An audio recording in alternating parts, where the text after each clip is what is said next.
Hello Gemini, welcome back to my channel. I am Mariana and I will do the vibes inside for you today.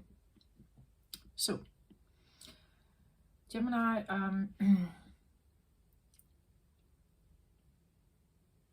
I feel like for you, I'm just jumping right in here, right? No spiel and anything. So I'm just going with the energy, right?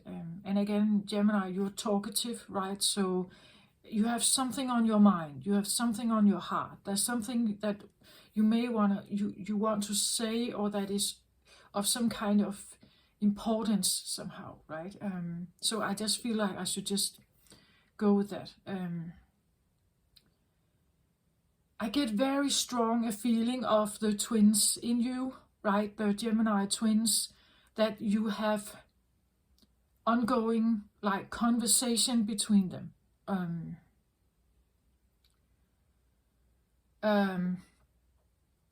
Like the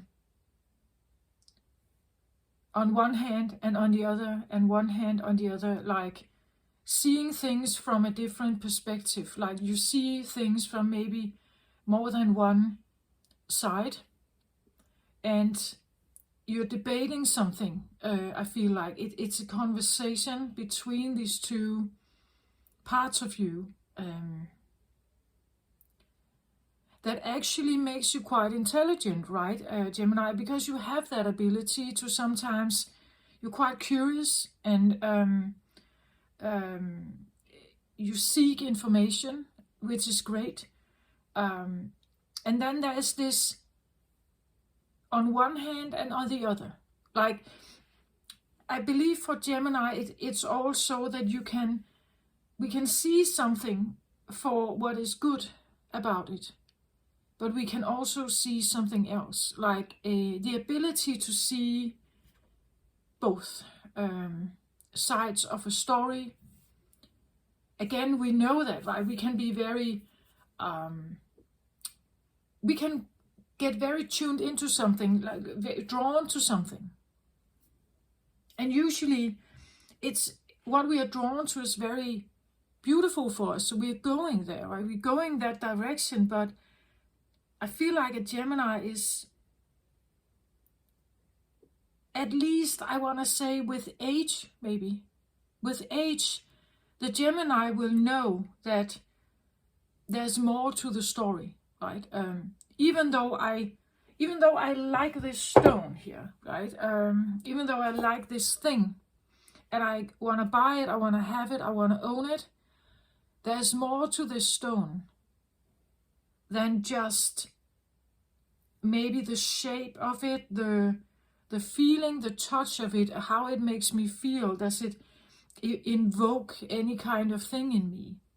There's more to it. There is another side to it than just what I see. That there's more than the superficial stuff. There is more, right? That there is something I cannot see, maybe. The older a Gemini gets, I think you will get a little more of this. And especially if you're doing shadow work, you will have more of that ability to see that something has good value on this part, right? But on the other hand, there's also something else. Again, you would say, let's say you are contemplating about an investment. So maybe you want to invest in stocks. The potential for doing that could be very advantageous. Maybe you could really earn some money here. But on the other hand, you also know that you could also lose money here, right? There's something good about something, but there's also a potential for something else. There's something bad about this, but there's also potential for something good here. Something I didn't realize, something I didn't see beforehand, something I didn't allow for. I didn't allow for it, maybe because my ego was ruling everything, I didn't allow for this truth to be available also. So I saw it entirely as bad. And therefore I didn't go for it. But now maybe something is creeping in that tells you, I may have been wrong here, right? I could have been wrong. Maybe I actually threw out a golden opportunity. Do you get my point of that? Something like that. Or if this is a partner, maybe you said goodbye to someone, but actually they were actually good. Also, there's something, maybe a different truth or something that is wanting to come forward.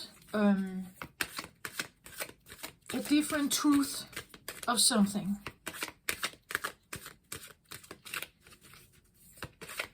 But that truth was not available in the beginning because your ego blocked it. The ego is a protector, right? It helps us choose, make wise decisions so that we are not getting ourselves in trouble. But you see, the ego fundamentals are usually based in childhood. Sometimes the ego is maybe overly cautious because it's protecting something special. And to realize what that is, that could be the reason why you see yourself make the same mistakes again and again and again. You get yourself into the same situations. Because the ego wants to keep you safe by all means, surviving a threat, but not necessarily facing that threat. Every time you get yourself involved in something that is actually ends up not being good for you, there is a lesson there to learn. There's something you can learn from this. And there is a potential for you to take different action. Let's say you at work. Let's say at work you have find yourself. Yeah, I get a feeling I'm talking to a Gemini here who has been aging. Maybe not many years, but there is a growth process going on for this Gemini. This Gemini could come from an existence where, let's say, for instance, you are someone who you are always an employee. So you get yourself a job in some kind of business and you have a boss. Maybe you have several bosses, if it's a very big company, and you are somehow an employee in the middle somehow, right? The reason why you get that job is because this is how you see yourself in a hierarchy. In the hierarchy, there is someone who is above you, for instance, right? Someone is above you. That doesn't have to be a bad thing. It just means that you are more of a follower and not a leader then, right? Nothing wrong with that. But what if you actually do have leader wishes? What if you did want to have your own company where you could be the boss and you could make the decisions and you could have employees? What if you wanted subconsciously to be the boss, but you never did because somehow you feel this is your worth, this is where you can be?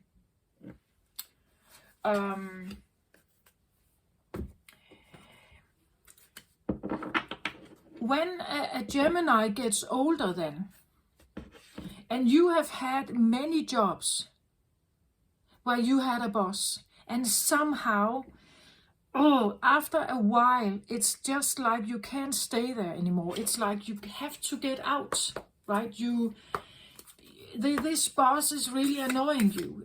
Even though you liked him in the beginning, now he's annoying you. He is limiting you. You feel boxed in, maybe. You feel you are working for others, not yourself. You may feel you are,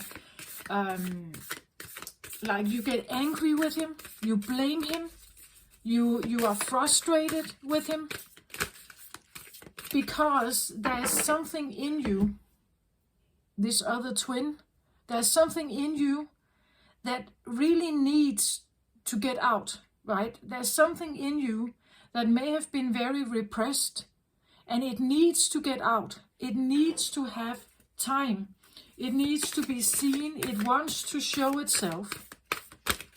But if it has been repressed, it's usually because at some point in your life, maybe as a child, you were not given the opportunity to be that child. You were not given the opportunity to be the leader. Children usually are not. Usually they follow. They have to follow the parents. Of course, you know, like the temper tantrums of children, they're trying, right? They're trying to get some kind of, they're trying with the temper tantrum to get some kind of, get their way somehow. It's a way of demonstrating a sense of power or a sense of sovereignty. And usually, depending on how this is handled by the parents, it's handled in some way, we could say, whether it's good or bad. But I get the feeling here, I'm talking to a Gemini who is really feeling this, like feeling this twin, this hidden one, maybe the part of you that you haven't released, like they don't have that full capacity. I feel they are here, like they want to be here, they want to be heard. It's more and more difficult for you to ignore it, perhaps, or keep it down. The fear of something, perhaps. It's more and more difficult for you not to overcome it, I want to say. It's more and more difficult for you not to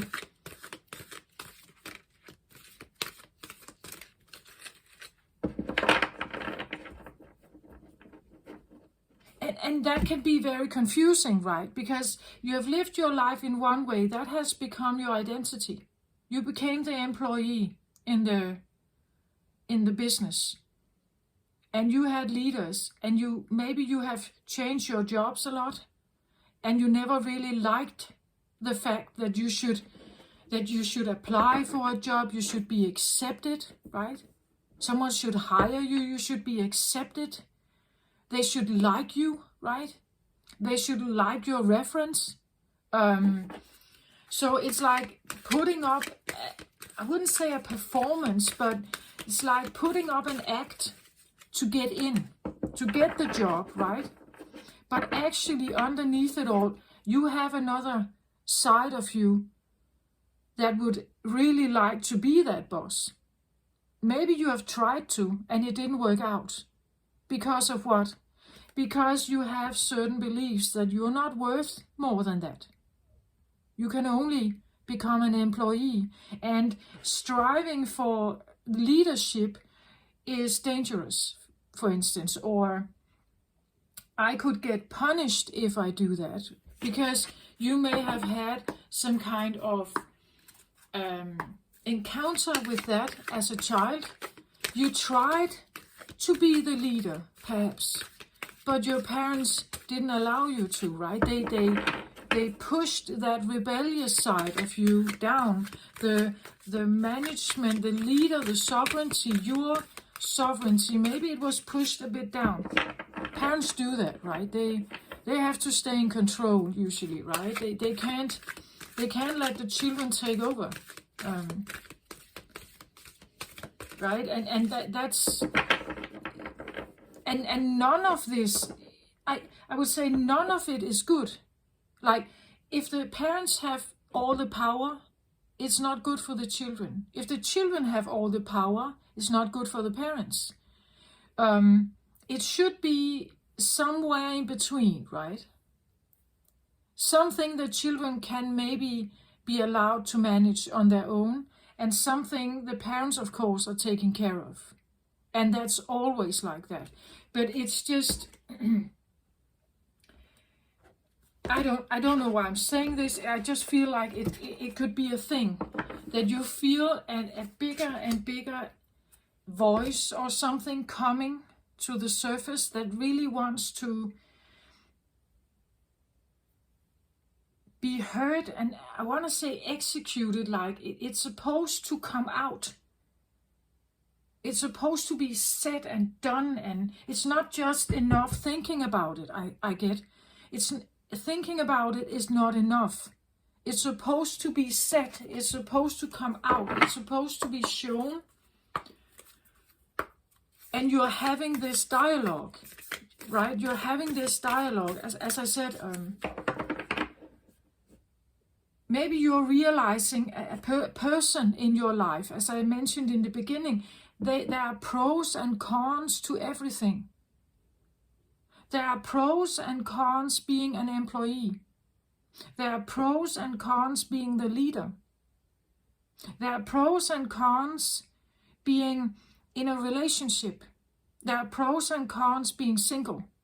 There are pros and cons with like the duality of everything.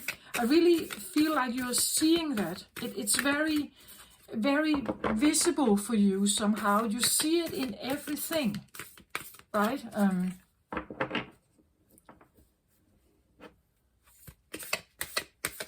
The light has pros and cons. The darkness has pros and cons, right? Something is beautiful at nighttime, and something is beautiful at daytime. You see the duality. It's like the duality of everything. People have certain good sides, perhaps, that you favor, and they may also have darker sides that you're not favoring, right? And therefore, you know, like, if you want like the perfection of something, it means that you only want one side. The beautiful, as I said with the stone, the beautiful shaping of this, or shape of this stone here. You may like it, right? But there could be more to this stone. There's more to it, right? That there's always more to something. It's like, and if you really love a person, you typically love the side of them that you were attracted to in the first place. But then over time you may get to know them. You will see that they have other sides as well, and maybe you don't like all of them, and you start to get annoyed, right? You start to get annoyed. Perhaps I really feel that there's something that I want to say something else that I don't know if people are thinking about this, but this has kind of come to mind for me. When we have not done any kind of shadow work on ourselves,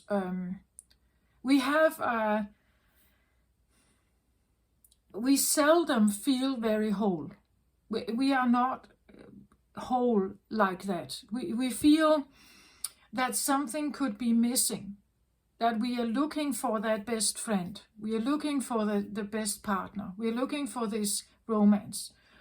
We hook up with someone, and for a little bit of while, it allows us to feel a certain connection. In a long-term relationship, we feel a certain connection also. But again, when we are in a relationship and we have done zero shadow work, a part of you, the shadow, is not really present in your life. The only way it can become present is if you do the shadow work, or you are looking for a partner out there who represents that shadow.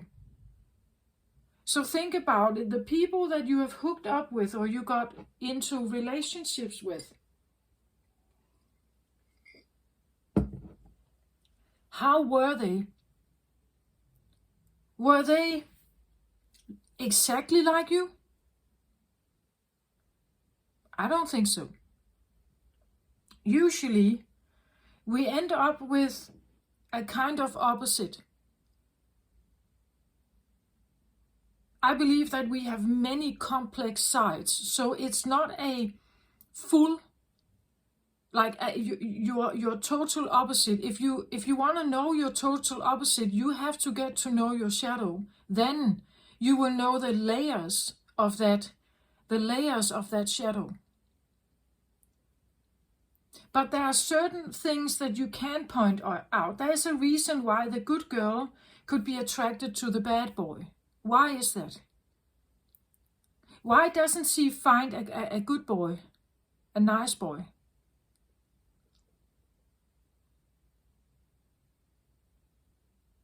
In my opinion, it's because when we get romantically or sexually interested in someone, there has to be a sense of tension. Some kind of tension.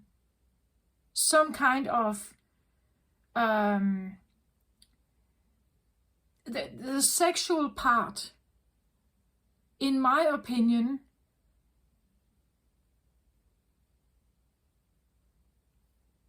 requires a sense of tension.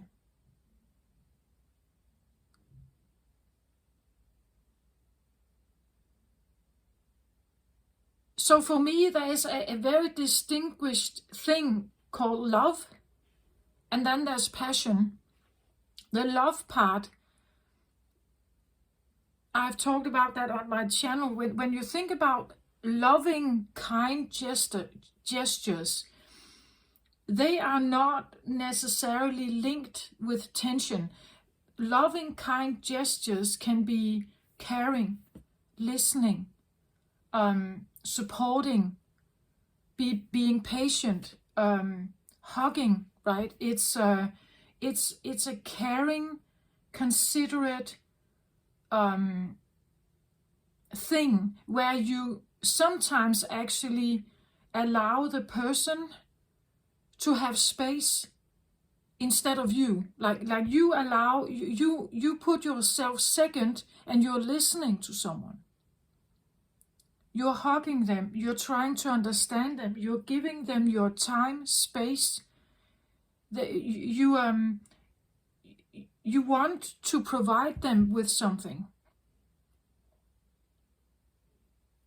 If you care for them, if you care for them, you want to be there for them, you want to help them, you want to, maybe if it's a child, you want to nurse them, you want to hug them, you want to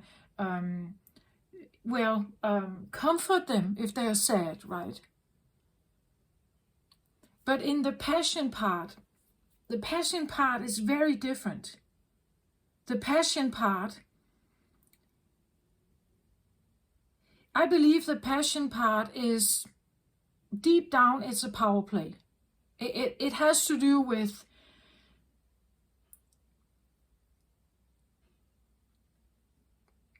some very primal wishes and desires that we want to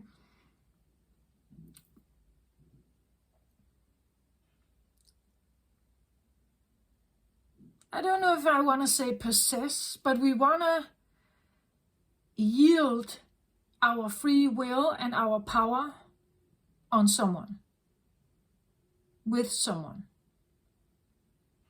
Sometimes the strongest connection can be felt with people that actually don't like each other. They don't really like each other.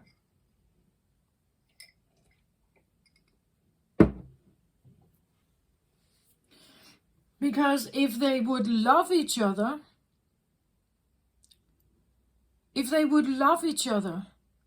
they would actually care and like the other. They would want to comfort them, be there for them, putting themselves aside a little bit, allowing for the connection to be warm and tender and beautiful. And of course, there are relationships like that.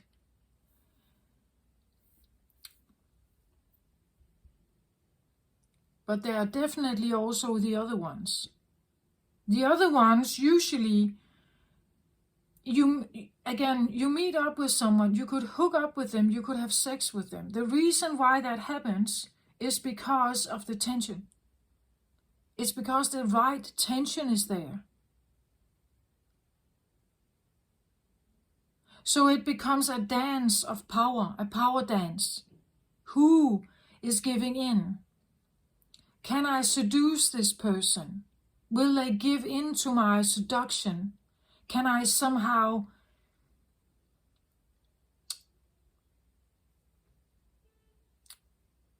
get devour, but that's possess maybe? Can I get them? Can I have them? Can I have it my way with them?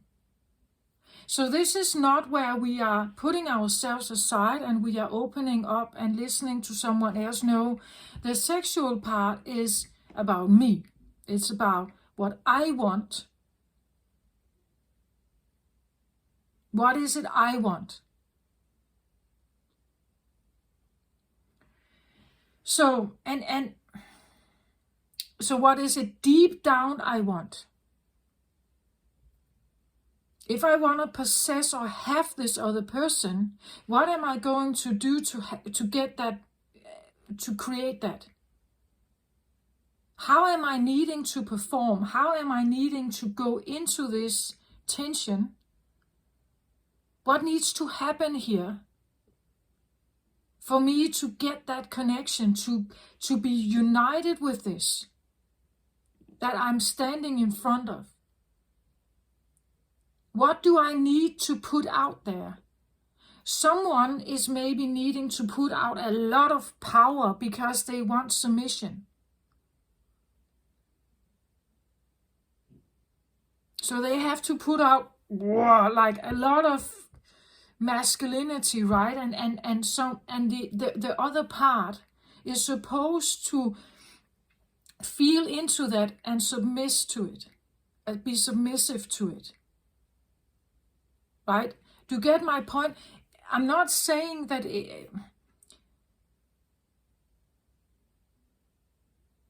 why am I saying that? First of all, it's because there's a distinction. So if you want to find a partner who you love, you have to understand these two sides of you. That in one way, a part of you may want to be devoted to the partner. In one way, a part of you wants to be devoted. You want to care for that person. And you want them to care for you if you are hurting, right? You want that openness. You want that receptivity, this opportunity where people are actually putting their ego aside for a moment. And they are there for another person, and I can be there for you. So that exchange can be a loving, reciprocal energy. But on the other hand, the sexual part can be quite another story. It can be a totally different story. Because here you have a me versus me. A me versus me.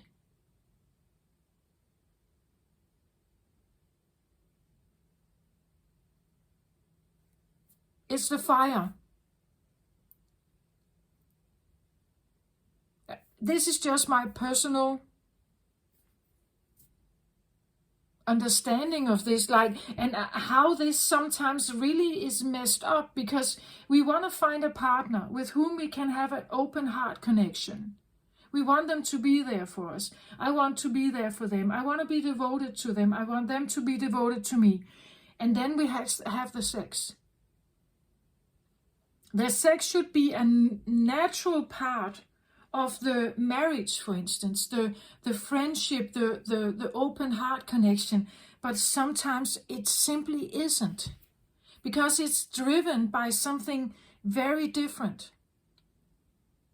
It's driven by something else. It's a dance of, I want to say, power and will. It's fire. It's wild and untamable. It's something that is primal, maybe. It could even be, like a power struggle that you have actually faced with the opposite sex. If you are heterosexual, you may have had a power struggle as a man with your mother, or as a woman with your father. And that is coming out in the sexual part. So you see, if you are considering a person in your life, someone who is, you really love them. You like everything about them. Like, they are caring and considerate and wonderful. And you have such a beautiful exchange when you sit there and you're just friends. But in bed, it's something entirely different. So in one way, you may feel this, here I feel very comfortable, but here I actually feel uncomfortable. I don't like this power play. I don't like this, like, fight of wills here. I don't like how this is engaging, how we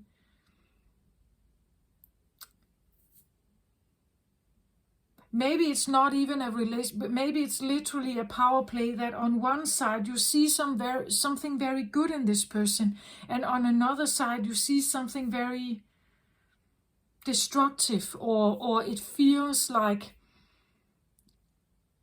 so much tension, and you don't like that, right? It creates a tension in you, a trouble in you, a disconnect in you, because you like this more than this, perhaps. Some like the sex part more, right? But don't like the hard part. That, like, maybe you have a partner that likes the sex a lot, but not the hard part. And you like the hard part, and not so much the tension you feel in the sexual connection. Do you get my point of this? Like, there's this one side of our relationship is actually quite good. When we sit and have intimate, good, deep conversation, I feel so connected with them. And on the other side, I really feel a disconnect. I feel that we are fighting, actually. I feel it's a lot of tension here. And I don't like that. So there's this, again, I feel like a discussion between, do I want this, or don't I want it? And maybe you want it, but you want just the good of it. You want just I had that in the Taurus, was it Taurus reading? Something about, can we just have fun with it? Can we just keep it light? Can we just have the beautiful, light, easy side of life?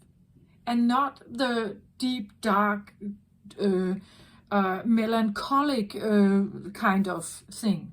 Maybe it's a thing about a person that they have jolly good sides, and then they have, like, what's that called?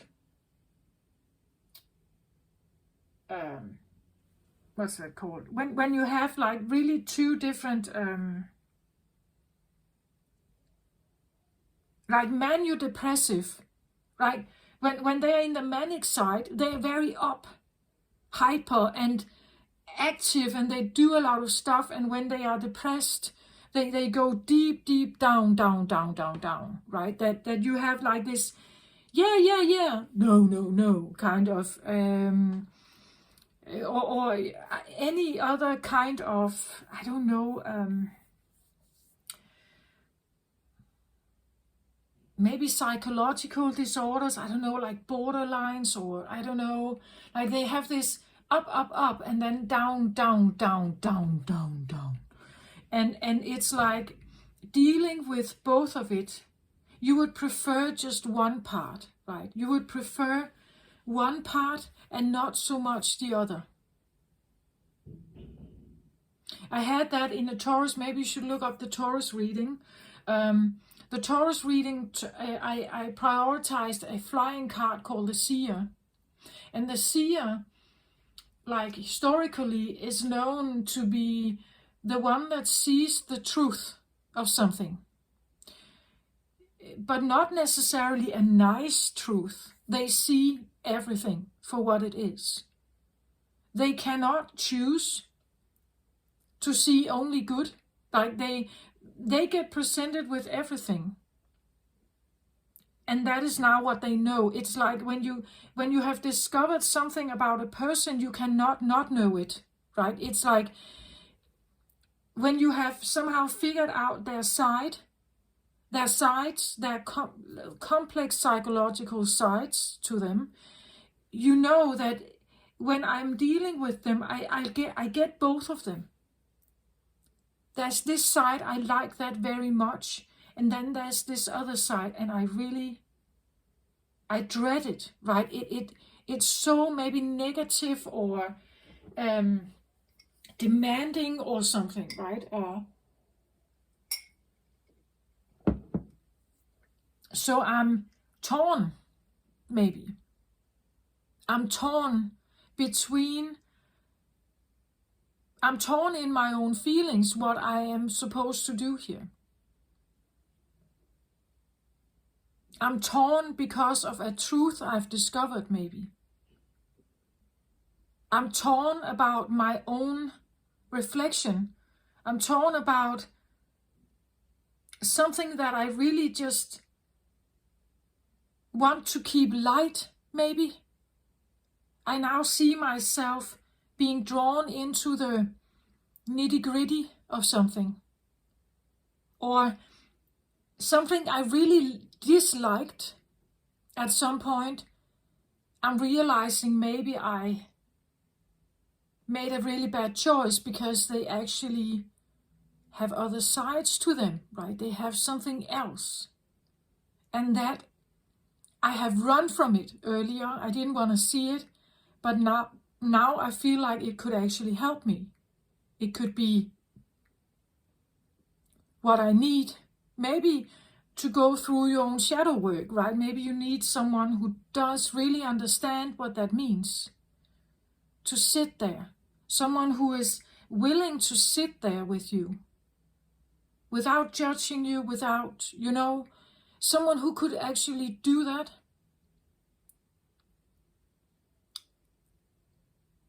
And they wouldn't mind, because that is how that's who they are also, right? That is who they are.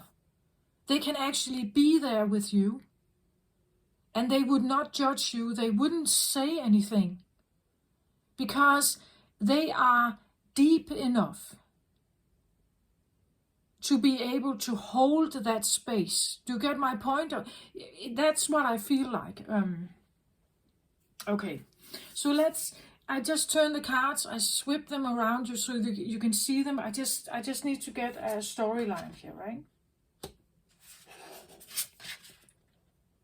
So interesting.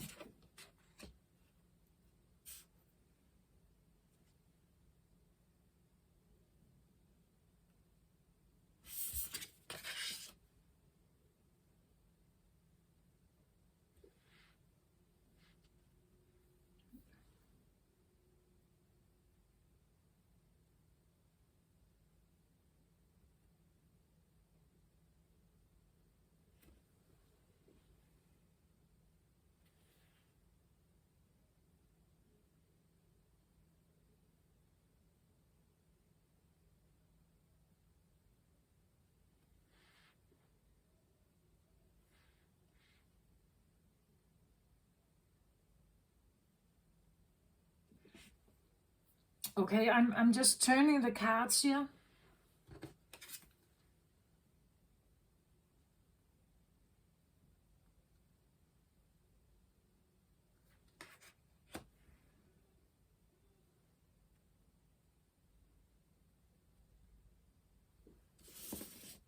So you can see them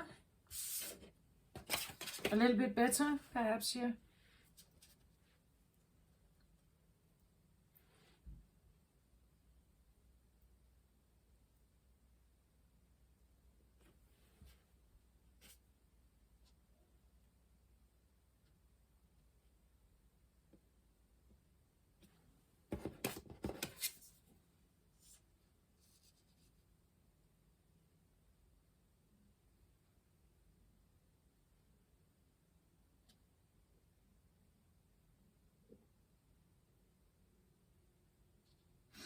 I feel like I will maybe pause a little bit to just look a little more at the cards. I get that there's a lot of symbolism that is very like in your awareness at this moment. So you see, for instance, I have the goddess of the moon here. So this is someone who is, and this can be you or someone that you think about, right? They have a way of, I want to say,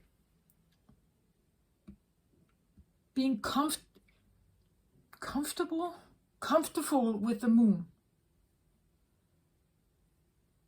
It's like she's juggling this moon as easy as she doesn't mind. She prefers the moonlight, right? She prefers the secrets, the hidden stuff, the hidden realm. This is her playground. She is here. She prefers this place. Not as she's a liar and manipulator, and she's primarily operating there to have power. That's not what I feel like. She's just comfortable with deep stuff, I think. She doesn't mind. She's maybe doing a lot of shadow work herself here. She's quite into that thing.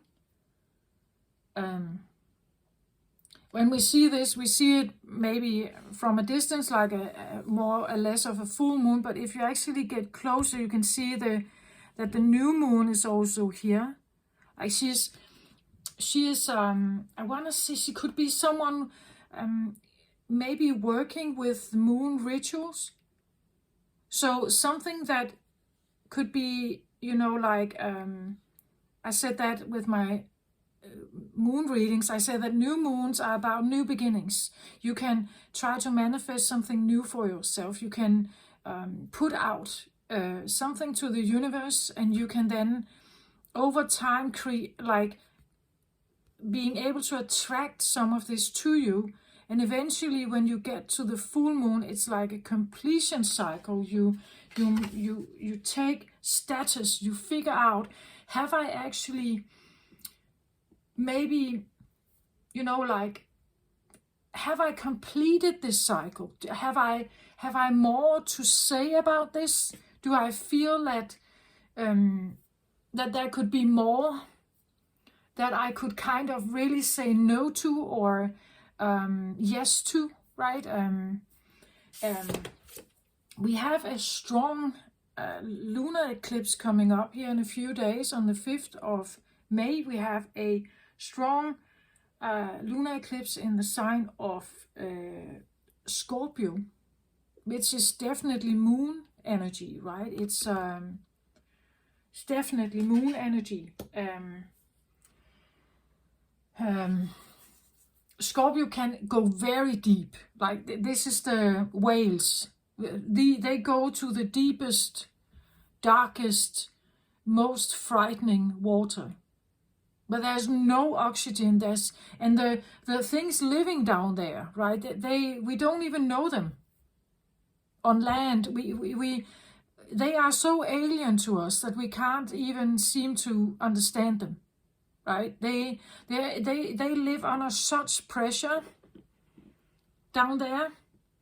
If we talk about pressure again, it's a pressure cooker down there, right? That's and this is what she's doing. Like she is into some kind of pressure cooker here.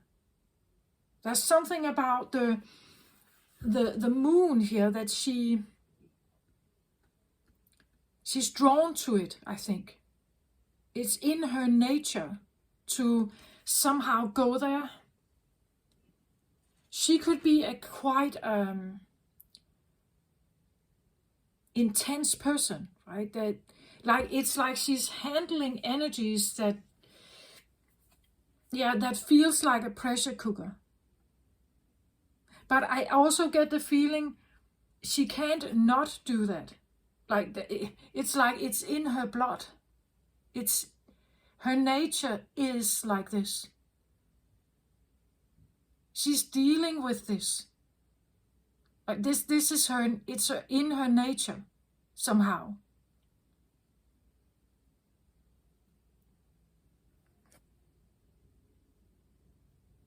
And it means that she has seen a lot. She knows a lot about the hidden stuff of men or people, humans perhaps. The hidden stuff of the psyche, maybe.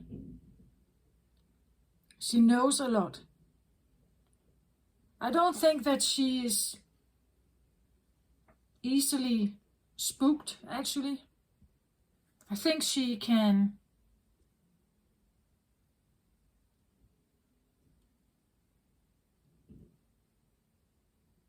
she could be a kind of therapist, right? Someone who could deal with some very deep traumas.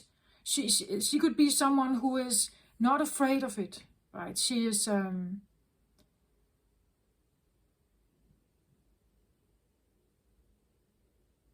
she could also be someone undergoing training, like she is becoming a therapist, or she is learning how to understand the moon, right? She's learning maybe even her own strength, like this is a strength of hers.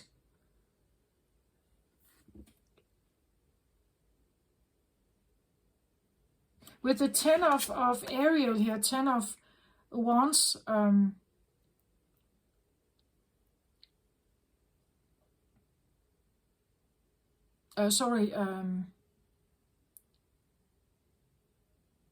this is not Wands, it's Cups, 10 of Cups.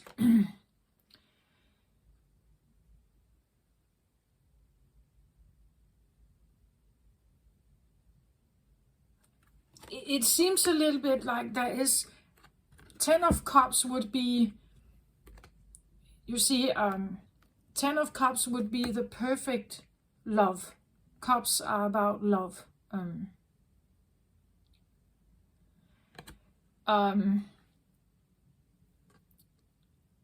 So maybe you have a crush on someone here.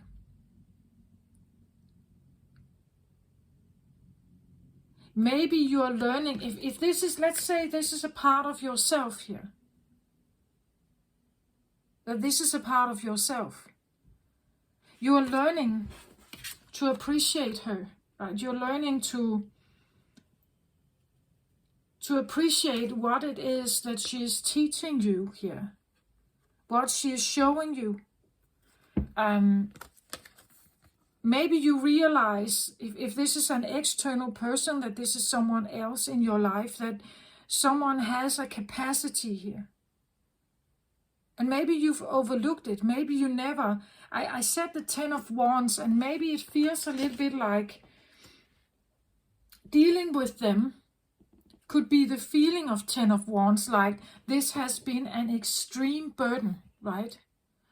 This has been so exhausting to deal with them. And I don't want to do that, but now I actually get the feeling, and again, if this is a side of yourself, I want to say you are becoming more and more appreciative of them, or yourself here. You're becoming more appreciative of what it is that she's teaching you here, what it is that she's saying. Maybe even to the point that you're falling in love with her. Like you have immense gratitude for her. It says here, there is so much to be grateful for. Financial success and the promise of retirement. A rich and rewarding family life. The goddess of the moon can be that you're facing her. She is, let's say you are actually retiring here. That you need to retire, but you have to go through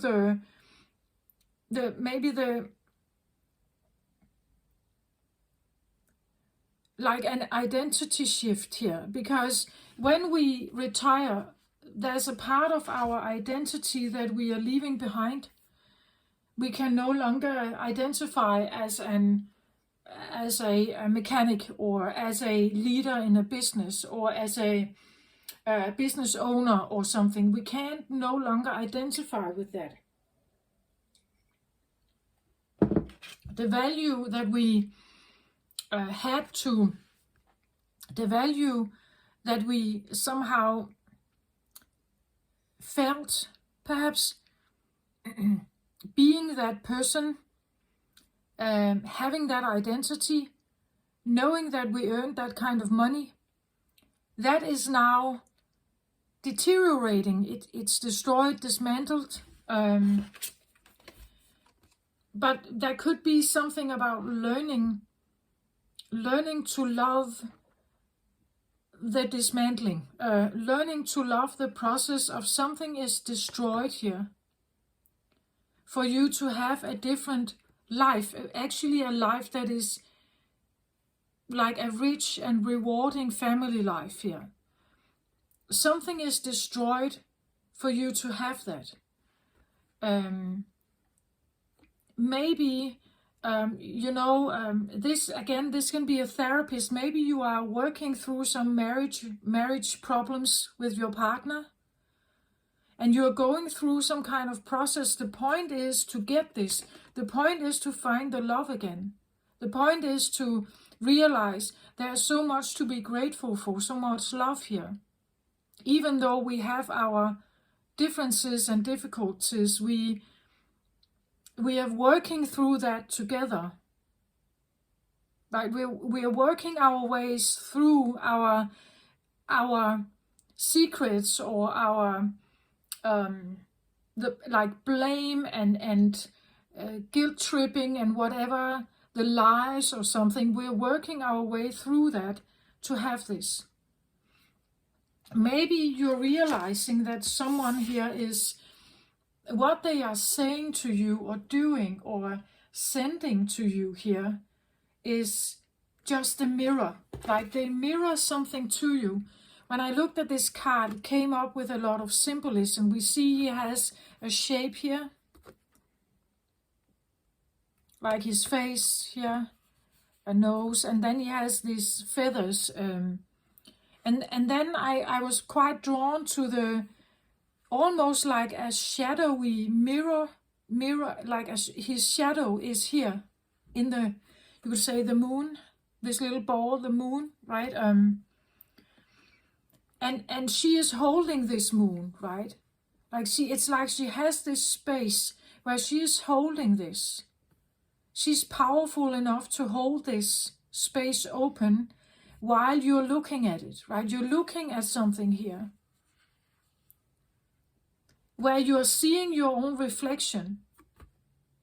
It looks differently. He is a man, he is a mystical shaman, but this looks like a bird, right? And then there's this, I don't know if you can see it, but if I hold it closer, it's like he's almost like jumping out, dissociating, lifting him as an astral travel. Do you see his face here?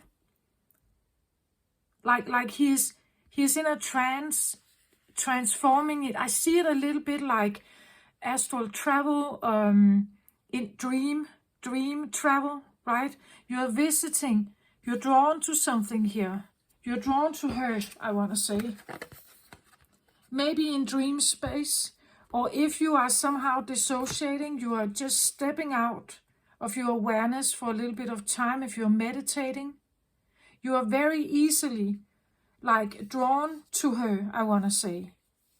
Maybe she's calling you, like she's calling you to look at this. She's calling you to look at this. The next thing I saw about this was up here we have, I don't know if you can see it. It's a little bit like a flower or something. We can see kind of half of it, right? A flower. And then I was looking at this card here, where we have She of the Lotus, and we see her sitting here with the lotus flower. And that's why I felt there's a lot of symbolism that kind of is here for you, right? It's the lotus flower is like a what can I call that? It's like a flower of life. It's the root. We could say there are lotus flowers available, I believe, for all chakras. But this situated at the bottom here, I see it very much as the root chakra. There is something very primal, very distinct, very about someone here. Someone here is very, I don't know, if this is a part of you, it's very primal. It's like an old bloodline ability you have, or someone, if this is someone you know, or they are somewhere around you, they could be practicing something here. They are doing some kind of shadow work here, I want to say, and they're very good at it. She's a goddess here. She's very good at this. She is able to tap into something that feels like it's a mirroring. She's mirroring something to you that is very shadowy, and it could make you want to run away from it. It could make you want to run, dissociate, get yourself out of it. But I feel like it's there. It's in your dreams. It's this lotus flower is actually situated around his third eye chakra. And it's almost like with this underneath it, it's like, is she awakening the moon here? Could also awaken the shaman in you. Like she wants you to, could be a shaman here, right? Working with the underworld, working with the lower chakras maybe here. And she's awakening maybe the mystical shaman in you. And it touches upon something very primal in you here. It touches upon something very primal, something that is, I want to say, inherited bloodline. It touches upon something very deep, very deeply rooted, like in your deepest roots. And maybe this full moon that we have in Scorpio is really like forcing you to go into that water, like really go into this pressure cooker and look at what's there. Go to the, not just swim at the surface, right? You go deep, deep, deep. She's forcing you to go deep, deep down here and face whatever is here. What kind of creatures are here, right? It's asking you to go that deep. And somehow I get the feeling that you have a strong love for her here. Strong appreciation and gratitude. She's really,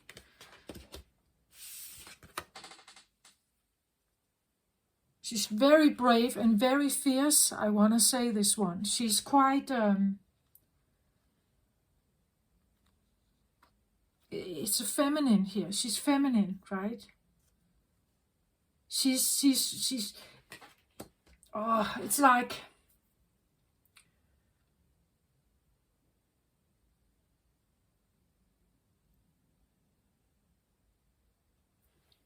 she's mobilizing something in you. She's asking something of you here. And the way she does it, it's like it mobilizes, it creates something that is very, very deeply seated in love here. It's very deeply seated in love and family life, right? Trees, roots, it's very deep seated in you. And she's doing that by being a mirror here. She's holding a space for being that mirror, that you can see who you are here. You can see something about yourself here.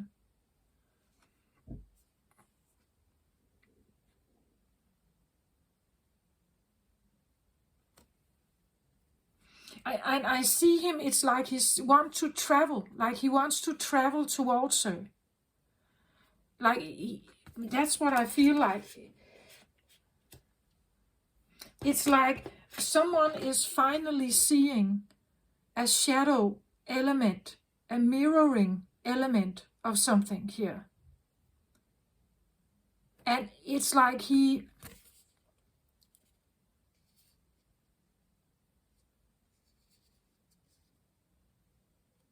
I get almost with the third eye here, and like the travel here, it feels like, I don't know, telepathy. It's like he's sending something out from his mouth, right? He's sending something out here from his third eye and from his mouth. Like he's sending something.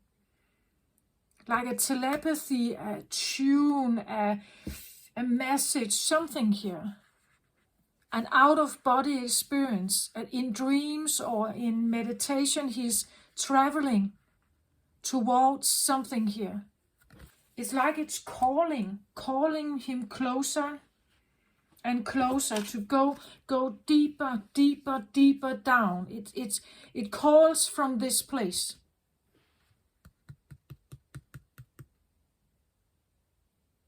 And because it's from this place, it requires a moon goddess here.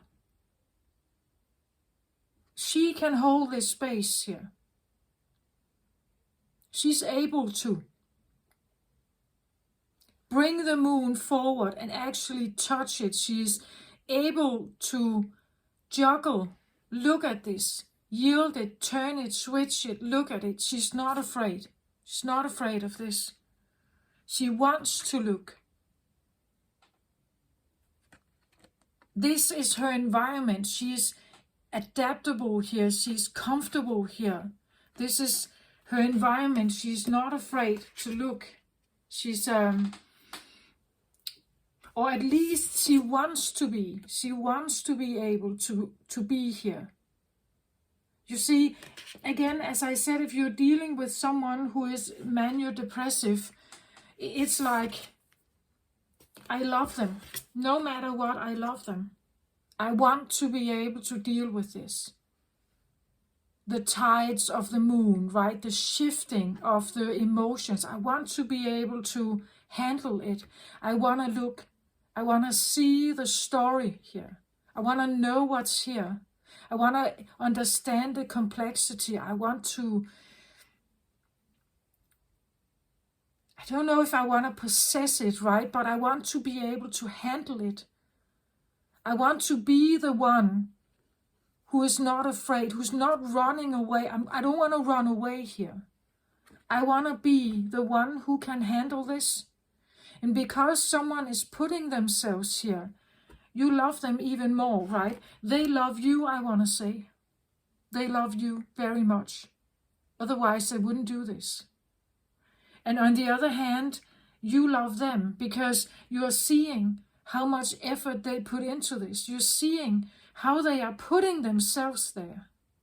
They stand in this tension. They're not running away. They choose to stay here. And look at this. All the ugly stuff here. Everything. They see the worst part of you, right? They see if you go out and drink and you vomit all over the place. They have seen everything here with you. They have like rushed around the city to find you when you are manic, when you're out of control, when you don't know what you're doing, you're not sleeping for days or whatever. You get my point? It's like they want to know. They want to be there. They want to be able to somehow hold this space because they do love you. Maybe they want to protect you even from yourself. I don't know.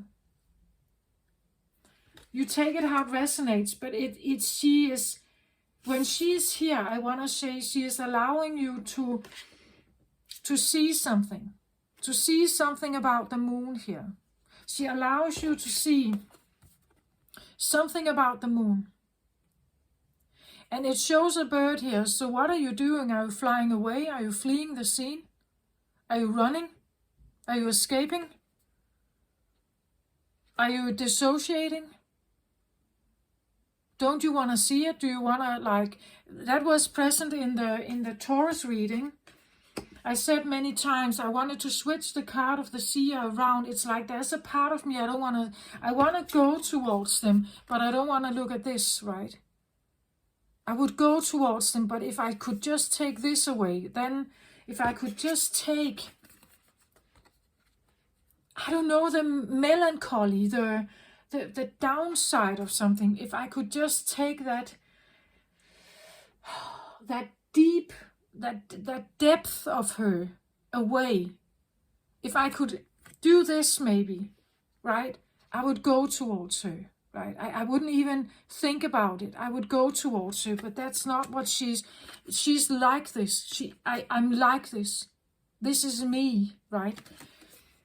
I am all of this. And if you love me here, you will accept me for who I am. You will have to be able to, at least sometimes, to go here with me. That's what I feel like. And it's and that this is where you are kind of, because how is this affecting you, Gemini? How does it affect you?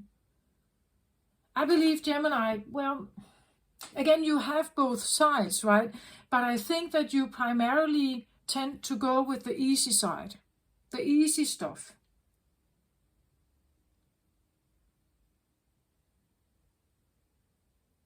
Maybe a part of you actually loves her for going deep. You love her for being a deep diver or a deep lover here. That she's not running away, that she's there, that she's staying, right? So a part of you loves her for being there. At the same time, she is, because she stays, and you know that you have another part of yourself. There's something about her that you dislike, right? That she shouldn't be doing that, perhaps. Maybe she shouldn't be going that deep. Maybe she shouldn't accept everything. Like when she does that, she is actually more fierce than you, right? She is braver than you. She's braver than you.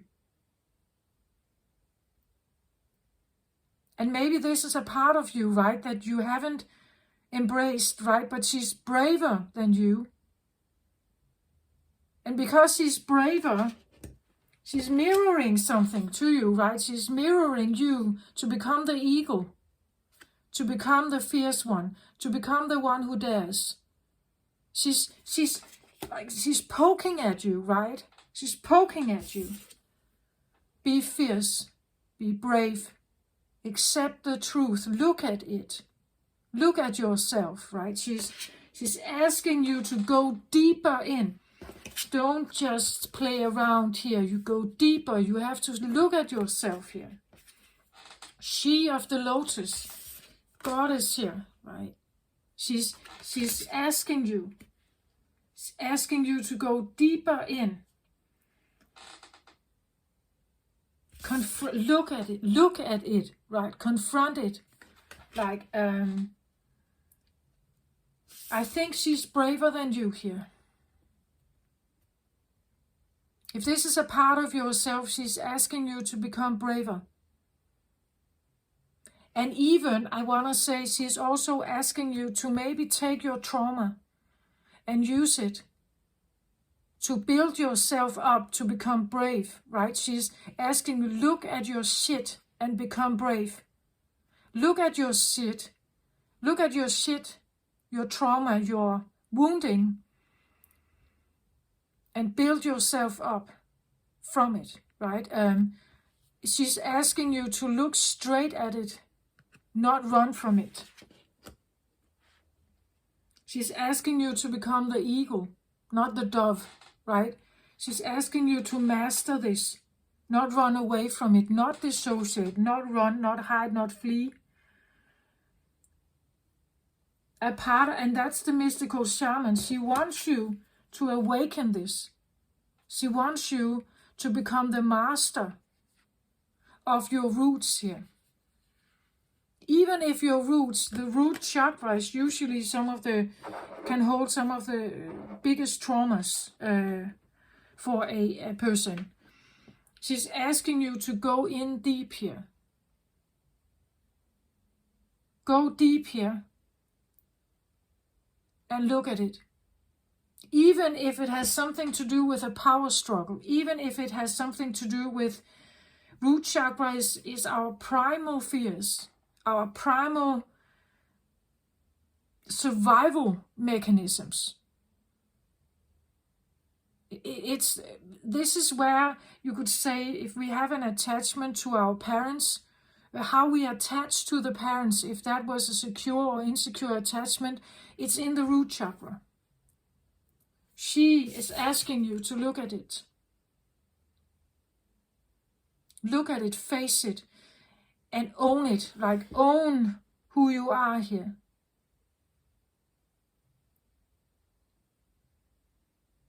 Learn how to change it, right? Work with it, right? Work with this and change it. She wants you to be brave here. Look at it.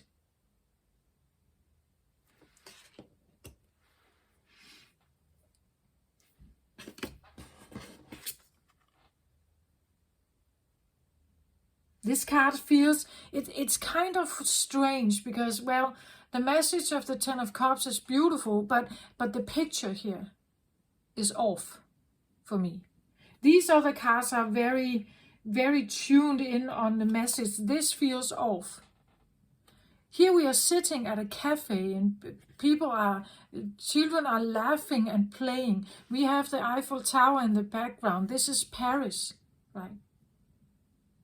Maybe this is a journey you had once with them. It's this idea, why can't it just be like a holiday, easy and fluffy? And I really like this. I want to get back to this. I want to get back to, like, we have retirement now, right? Or maybe a plan, or maybe I have success here. Maybe I have financial success. I just want to have this fun life. I want to go travel. I want the easy side of life. And I would love that. I would love to have that with her. This is what I would like to have with her. But she's saying that, yeah, we can have that. But I'm more than that. I'm more than that. I'm more. We can go and sit on a cafe chatting here, but I'm more than that. and I want more. I don't want necessarily just the cafe and the croissants and Café de Paris here, right? This is nice and fun, but there's more to me here. Much more. Can I have another card on this Goddess of the Moon? Again, I had the Seer come out in the Taurus reading. I really want to urge you to go back and look at that, because the Seer, the message with the Seer is that she cannot choose. She cannot, and it's a bit the same with this one. She is who she is. You cannot, like, she's not the happy cafe person here. Well, she can be that too, but she's not only that. She's not only that. She's more than that. And it's like, maybe it's you, right? Maybe you like the easy, fun life that I had once. I really liked that life. Now something else here is coming in. It's asking more of you, right? A different side of you. It's asking more of you. And it's like, but I like this life, right? I like that more easy going. So somehow it feels a little bit off, this card. Maybe it's a memory, and you would like that just to be like. Why can't we just be like that? It's because there is something else stirring in you here, or around you. If this is let's say, a mother, or it's a daughter, or it's a feminine here, a wife, in you, something is stirring with them. It can be your inner feminine. She's stirring something in you. She's asking you to look at something. Handle it. Take responsibility for it. Heal it, right? She's asking you to do that. So the energy card, 52 of the Goddess of the Moon. Let's see what the book says here. She wants you to be brave, I think. Not shy away. So it says Goddess of the Moon. It's about intuition and going within. This card shows an eternal spirit holding the bright reflective moon and standing in front of the crystal clear water of a sparkling waterfall. Her arms are stretching upward, reaching the light of the moon, the light of inspiration. This card is all about intuition, the ability to receive insight from your soul's point of view. Receiving the card upright tells you that you have the power to get intuitive information on all types of issues, and now is the time to use it. Again, all types of issues, so all truth, right? The Goddess of the Moon brings you all sorts of information, from the mundane to the spectacular. For instance, you could get the urge to take a different route home from work and find out later that you've avoided a 3-hour traffic jam. Or you might have an idea for a great invention, a stock investment, or a spellbinding novel. This card could also indicate a significant blossoming of psychic ability and mediumship, even on a professional level. You are always blessed with this ability to connect, but this card is telling you that now is the perfect time to open up. Get ready for this amazing inspiration. Get ready for the amazing inspiration that it brings. So it seems like at this time, maybe during the full moon, maybe because it's a Mercury retrograde, that you are finding a true appreciation for someone here who has certain ability, or for you to tune in to your moon, a bit like your inner psychic feminine abilities here. To be able to maybe astral travel, to have to send and receive telepathy. Maybe you are hearing, like you're receiving messages here. The third eye with the lotus is kind of open or showing itself. Maybe you have a more of your third eye opening here.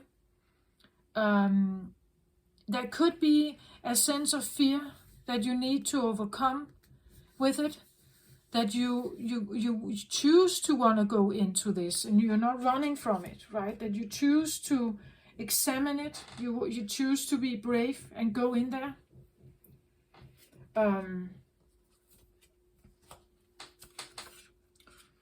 I want to look at She of the Lotus also.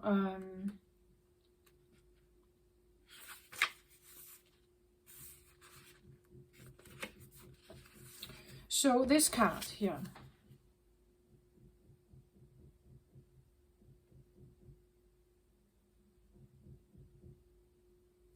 Again, look at how the crown chakra is shining here, right? There's definitely something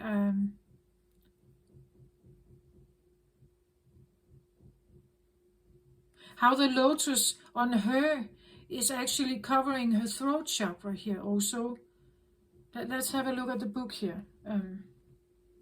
She of the Lotus is about shadow work, addressing dissonance, seeing downfalls as a flip side of superpowers, loving yourself back to wholeness, the beautiful lotus that grows from murky waters, disempowering triggers, bringing light into your dark corners. Originally, the title of this oracle deck was going to be The Language of Light. It was not actualized in that incarnation, as other layers of meaning needed to be honored. The fuller spectrum I was guided to bring through also included the shadow.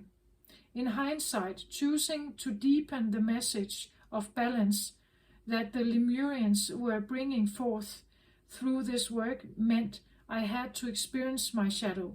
Yeah, that's what I feel like. It is about shadow work.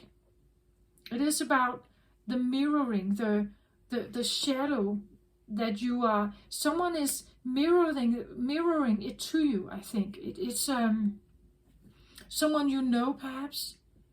They're saying something, and they're kind of, everything they do and say and are is showing you more and more of yourself here.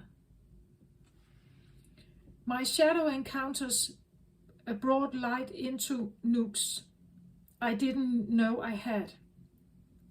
If there is a way to fast track your growth, it is by being real with the shadowy or unloved parts of ourselves. There was a time when the concepts of shadow work or self-love seemed relevant, but I was vague as to what they really meant. I knew the next part of my journey was exploring them, but how that would happen was quite mystifying. The shadow and self-love are big topics to unpack, and unraveling them took me on quite an adventure. Unfortunately, I thought shadow work was about digging up as much issues as possible, and that being present with them meant valuing in them. Without tools for expanding awareness, I find myself drowning deeper in the upset of it all and created more of it in the process. My journey for clarity took me to Cambodia, where I met and mastered the art of perspective and indirectly finding growth points in a way that spoke to my being rather than my mind. That sparked a 3-month journey into the farthest reaches of myself. I realized I had a lot of unlearning and self-acceptance to do. The years of trying to be the best that I could be created constructs in my self-identity. My striving wasn't as healthy as I'd thought, By discarding traits that seemed ugly or hindering, I was only rejecting sides of myself that were quite wonderful. Um, they were two sides of a coin, and equally they were part of my true nature. You see, again, I have the Gemini part here, again, the two sides of a coin. And the things that we have hidden or dismissed, that you're really trying to look at it, I think that it's like they are both there. But the shadow is usually something we repress because it was unwanted at some time. At some point, the feedback you received was that it was unwanted. It shouldn't be there. It was maybe competing with something else. As I said, the power struggles, the sexual attraction that we feel, I believe is very often towards the person that created a disconnect in you. That's why the passion is about me, right? Me. I want you to do as I want. For me to connect with you. My wish is to connect with you. Your wish is to connect with me sexually. But the power struggle here is either forcing me to seduce you or to be seduced. Or it forces us to have this kind of power dance before someone is giving in to something. You see,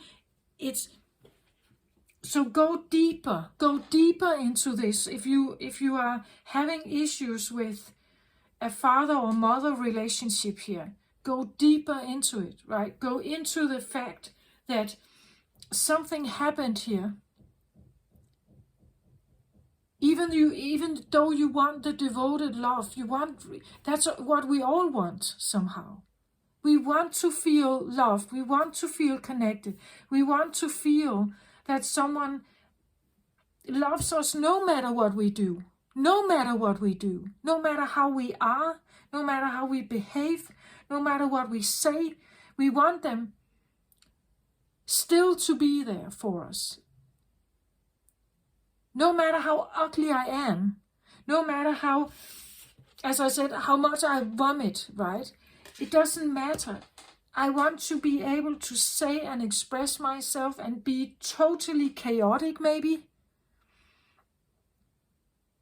Maybe not all the time, but if I become chaotic, I want to be able to express it and still there's room for me. That's what the parents are supposed to do when the children lose themselves.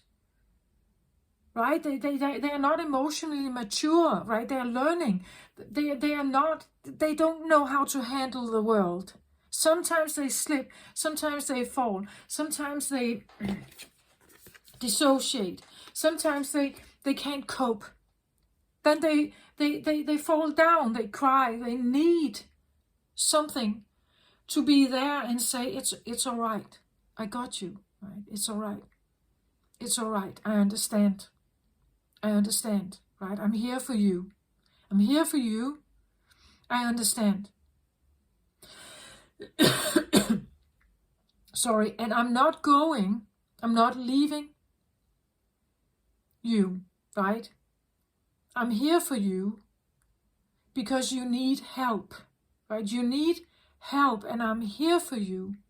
I'm offering you my assistance, my hug, my care, my love, my understanding. I'm here for you. Because you are in distress and you need help. But what if you didn't get that help? What if you didn't get that help? How are you supposed to now go out and create as an adult a good, safe, beautiful, reciprocal relationship? Because every time you may feel in distress, you are frightening whether they would be there or not. You don't really expect them to be there. deep down, that's why you are asked to go deeper here. Deep down, there may be a fear that they would leave you if you should show this to them. If you should show the vomiting, right? The ugly side of your face, or behavior, the most chaotic part of you, the most messy part of you, and they are not there, they will walk away. Right? If they are not saying, oh my God, I didn't know this about you, but I'm staying. I'm going to stay here. I may not know exactly how I could help you, but I'm not leaving you like this, right? I'm not leaving you. I'm going to stay here. I'm not leaving you like this. I may not be perfect. I may not know exactly how to help you, but I'm not leaving, right? I'm not leaving. I want to stay. I want to be here because I love you, right? And because I love you and I see that you are in distress, you are in chaos, I'm not leaving you, right? I'm not leaving you. And I want to help you somehow to find your way back to balance, right? There's this a fear of something here. Maybe you are fearing your own chaos, right?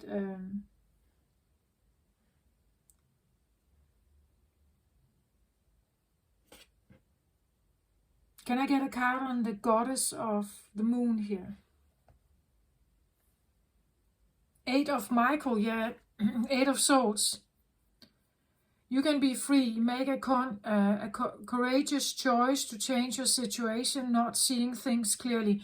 Yeah, this is the walking away, right? This is the walking away. But what I see her here is that I don't see her walk away. I see her face it so that she can set herself free. Like she wants to become stronger by the things that damaged her. That's why she wants to understand. She wants to understand here what it is that she has been dealing with. I don't see it as walking away, but it's a way of freeing her. It's a way of freeing herself. To know, to understand, and maybe to forgive even. That's a powerful thing of the goddess of the moon, that she is capable of understanding everything. And because she understands, it's appealing to her heart. If she understands, it's no longer frightening. If she understands and can have compassion, even for herself here, even for her deepest fears, if she can have compassion for herself and understand why a part of her was so frightened once, why the secret has to be kept. Maybe the freeing is about speaking. This is a swords card. Michael is about swords. Make a courageous choice to change your situation, not seeing things clearly, it means here. You can get yourself out of this mess, whatever this is. You can learn from, because this could be, well, the secret that she has been keeping here. This secret could have been made when she was very young, a child.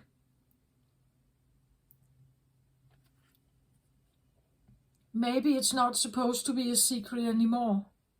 Maybe you're supposed to speak it. Maybe you have been afraid that if I speak this, I will not be loved. People will see me as ugly or unwanted or terrible, right?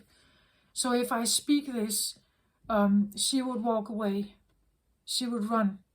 But this goddess here, she's not running. She's facing it, right?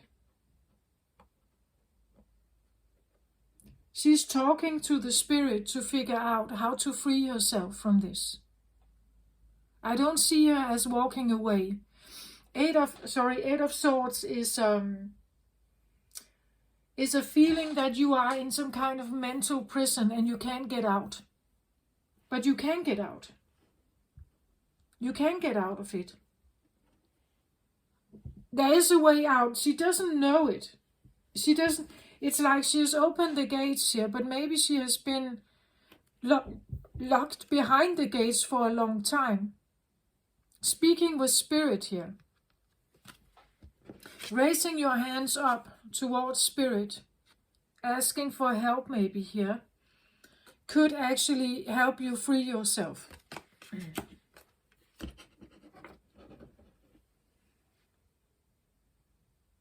Can I get a card on the mystical shaman here?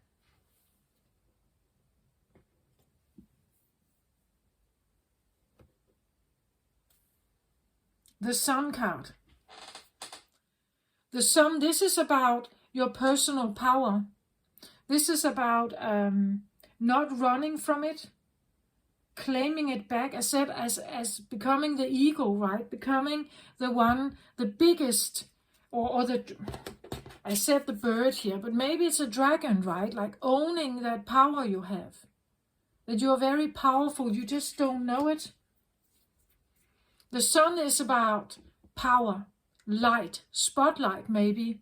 It's about willpower, go-getter energy, yang energy. It's something about, it's a one card, sovereignty. It's about owning who you are, that no power play can be played on you here. That you are your own person, that you can stand tall, that you have everything you need. That you could be in the spotlight here. Maybe she wants you to recognize her as a co-player. The part of you, as I said, the shadow in you, maybe she wants to get out of the dark here. She wants you to recognize her as a co-player here. Instead of looking at her as something bad, look at her as something good, right? And interestingly, we have then the moon right under here, or the world card. So you see, if you're facing your shadow here, the world would open for you, right? The world card is the last card in tarot. It's the finalizing of something. It's the finalizing of something that you stand in your own power no matter what you have experienced. You are not in a prison here. You have the capacity to open the doors and say no. I'm not accepting that these doors are locked. I can free myself. The way you do that is by going deeper within here.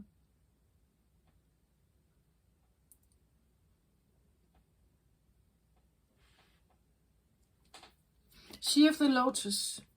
One card, please. Epiphany. Epiphany, crown chakra. Joy through spiritual growth. Be a light to others. Answers that come through meditation.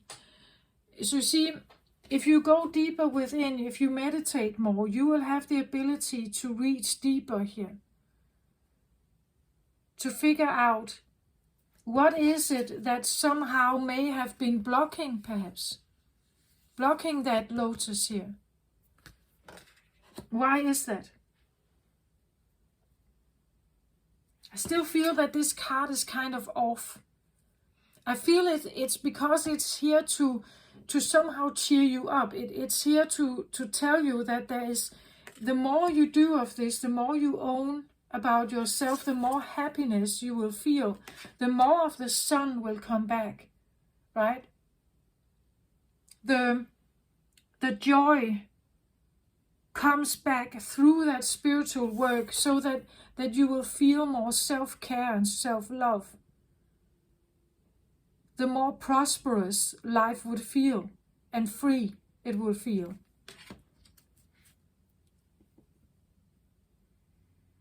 I want to look at the bottom of the deck also for all these cards here, but I do feel like I have the storyline already for you here. Let's have a look at the bottom of the deck. The bottom of the deck is a driver. It's something in you that drives something forward. There's an urging or a longing or something that is pushing this forward somehow. So I get contract. Yeah, exactly. There has been some kind of contract. Even the next card here, I get financial constraint.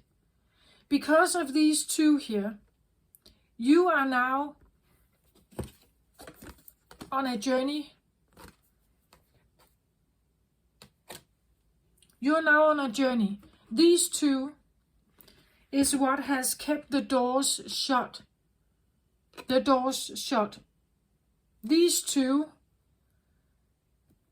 some kind of contract, knowingly or unknowingly, legally or unlegal, or just mentally, parent, family contract somehow, subconsciously or knowingly, it's there.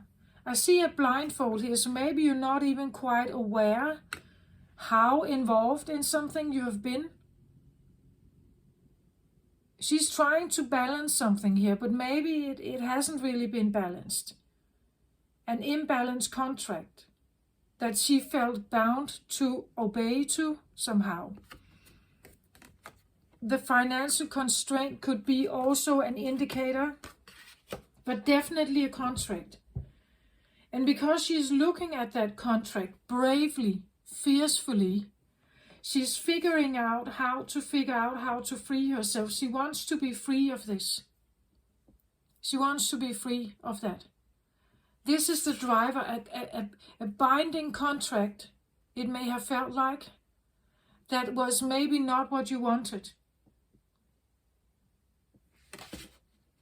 And she is now facing something here because it's blindfolding her, it's keeping her limited and focused on this balance always, but maybe she needs freedom from this, right? She wants to free herself here. Okay, the mystical shaman. At the bottom of the deck, I get the upper world. So the upper world is, and I get ghost dance also here. So the upper world is definitely spirit. Right? This is your higher self. It's somehow to connect with something that is more knowledge, the epiphanies, something that flies higher and is free. Again, the bird here. The bird wants to be able to be free, but we see it maybe locked into the moon here even, and so it can't free itself. It's kind of, it has only this limited space to fly in, right? That's not really freedom. Where here we see how this owl here is spreading its wings and it's flying, but when you see when it's flying, look at how the wings, it's like they're even growing bigger here. Like it becomes bigger and bigger. The more it flies, the bigger it becomes.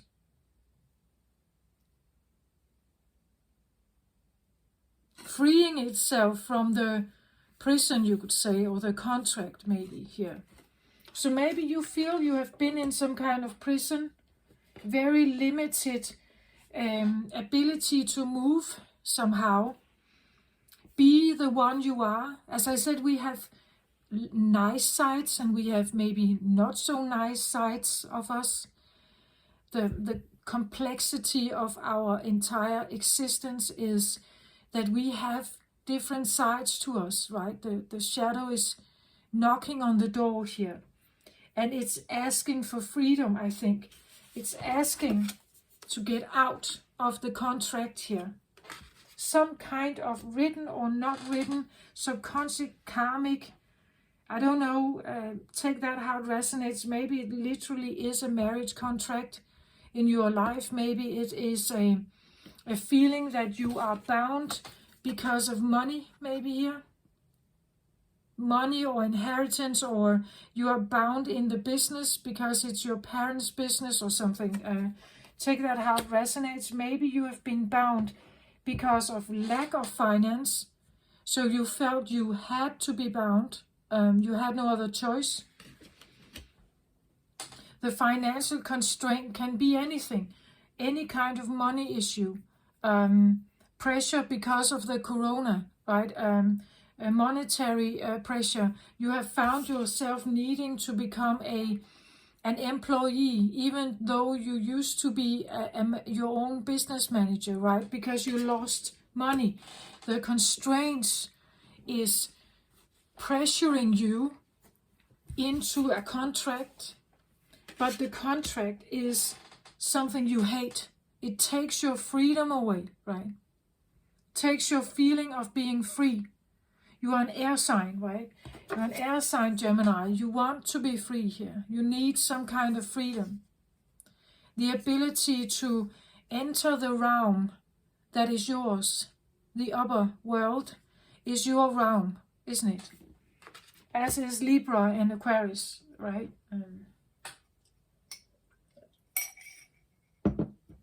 And if you have been dealing with a Taurus, which is very earthbound, maybe you have been very limited in your abilities to fly here.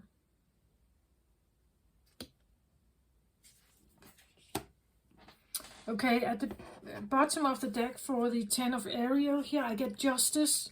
So yeah, definitely, again, we have the scales here. The justice, this is not just, right? It's not just that I cannot have my freedom. Well, maybe that makes sense now. I want to go on vacation. I want to be free. I want to go traveling, right?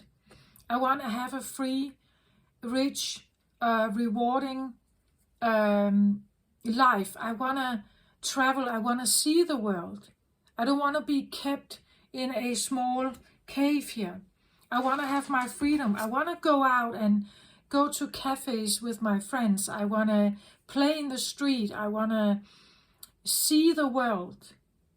It feels a little bit like someone has been very limited here, not been allowed to explore the world around them, been kept like in a tight kind of contract here.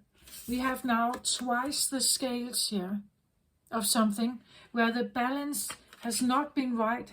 Seeking justice here, right? Fight for justice and equality, rulings made in your favor, and don't give up. You're fighting to free yourself from a contract that did not, where the rulings were not made in your favor here. You want your freedom here. You want to be an associate and go where you want to go. You don't want to be like tied down to something. You want freedom. At the bottom of the deck for She of the Lotus here, I have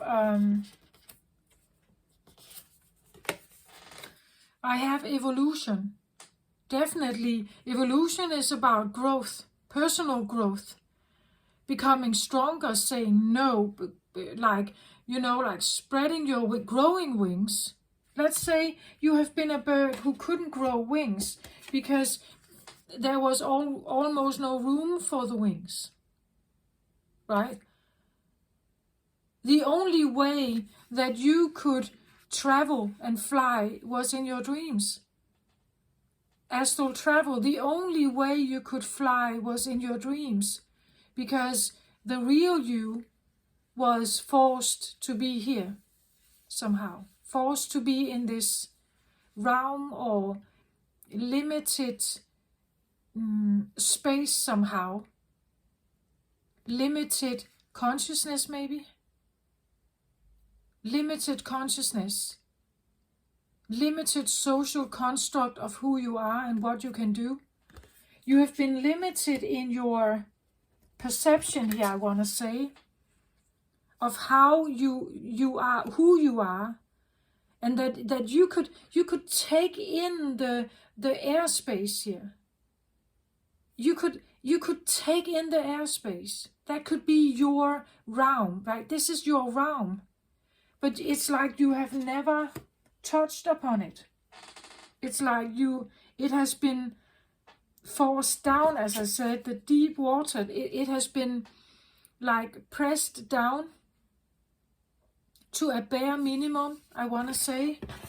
And you are now going through an evolution where you are changing that. But when we experience this, we want another justice. We want another balance in our life. We want to be able to fly. We want out of that contract. To cut that contract, you need to grow new skills. But you need to grow new skills, and maybe you will have like worries. Maybe you're worrying how people are going to react. Maybe you are worrying that your wings can actually carry you. Maybe you don't trust it, right? Maybe you don't think that you can be free of financial constraint, maybe, and have the financial success and the promise of retirement, a rich and rewarding life. You are wondering, you are still not sure that your wings can carry you. And if you fly away here, if you fly off the nest, right? If you fly off the nest, what if you can't come back? Maybe there has been some kind of safety here. Some kind of minimum, at least. What if you're flying off that and it turns out your wing cannot carry you, right? What if you are not sure that you can be on your own? What if my chaos is breaking out and I can't seem to like control everything? The evolution that you're going through may feel exhausting. Maybe you feel that the next card out here is the overflow of water. So this is the feeling that maybe the overflow of water can be beautiful, loving. But what if you feel a dissatisfaction? What if you feel overwhelmed by guilt or shame here? What if you feel that it's too much of a process?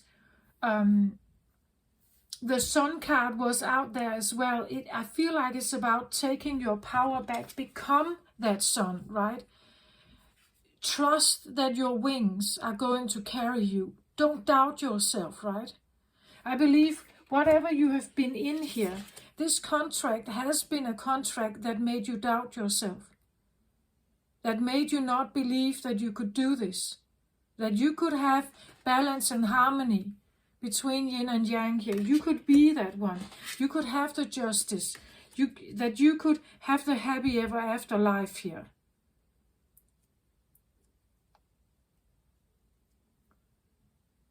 This is a very limited contract.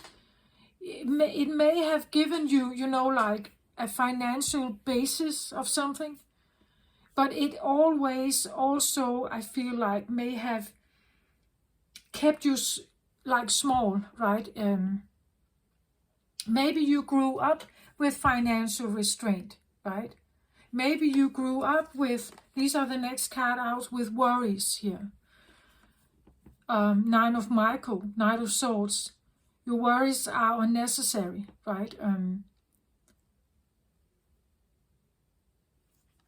If you grew out with, if you thought that I'm not sure I can be on my own, I'm unsafe if I should take care of myself, if I should become the leader, right? If I should fly high here and attempt for a management position, maybe. Deep down, you did have worries. You didn't believe in yourself. The financial constraint you may have grown up with, maybe it has been a constant reminder. Everyone told you money doesn't grow on trees. You can never be like that. You cannot be a person like that. You can never be a manager. You don't have the skills. We are settling for what we have. That is more, it's a better choice. It's more safe, right?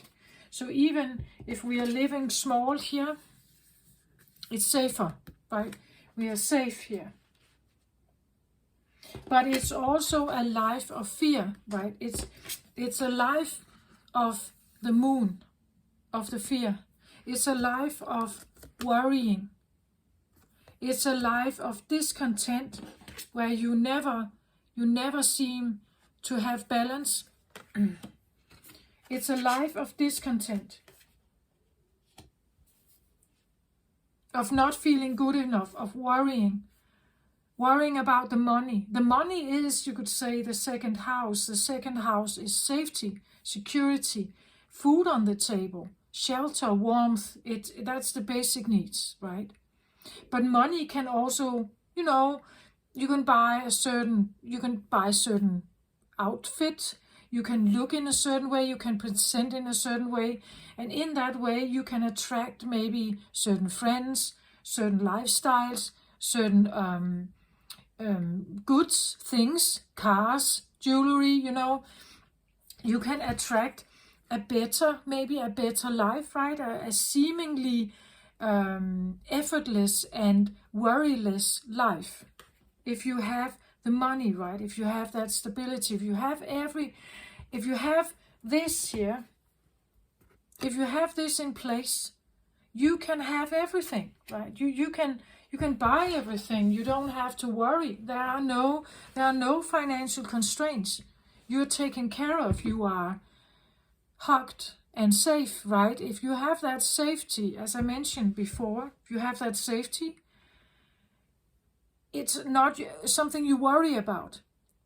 But if you didn't grow up with it, you would worry about it. You would have sleepless nights. You would have fears and depression and everything. You would feel the overwhelm. It says here overflow, but overwhelm. You would feel the overwhelm, right? And you need to face the ghost dance here. The ghost dance is what I would call this, right? This is where you're looking at your ghosts, your fears, the worst fears you have. You're looking at them. You have to face them here to grow and become you could say acquainted with your fears. When they come forward, whenever they come forward, whenever the ghost comes in here, the ghost dance is, you could say, at some point it may have felt that the spirit realm was ghosts. Then every time you touched on this, every time you felt this, it's like you are dancing with a ghost, right? You are dancing with something ill will that would haunt you, right? A feeling like a haunting here. Being haunted by something of an ill will. Ghost is not the same as spirit, right? Spirit could be an uplifting thing that takes you out of it, that takes you out of the earthly ghost dance. It takes you away from it, right? It takes you to a different dimension, you see here, the ghost dance, the next card out after the ghost dance is the spiral here. When I was reading about the She of the Lotus, the author actually explained it, right? We can become so attached to the ghost dance. The people that we are fighting with here, the people that we can't forgive, the people that are constantly keeping us in the contract here. It can be a downward pointing spiral of negativity here, and we get sucked into it and we are trapped there. So you have to get yourself out of this rabbit hole here.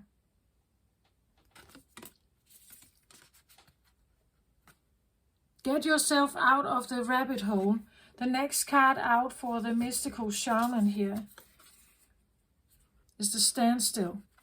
Take a moment. Stop yourself. Stop yourself. Get yourself out of this, right? Before you drown in this, get yourself out, right? Don't get too attached to the ghost that you're dancing with, or the power play. Don't get too attached to the power play here, right? Evolve beyond that. Evolve beyond it. We even have a string of DNA here. Maybe it literally is family issues here. Evolve beyond that DNA string, that contract here. Evolve beyond it. Because you are more than this, right? You are a flyer here. You are someone who is supposed to, an aerialist. You are an aerialist. You're supposed to fly and be free and be a bird. You have the capacity to lift off, to fly away from the cave or the contract here.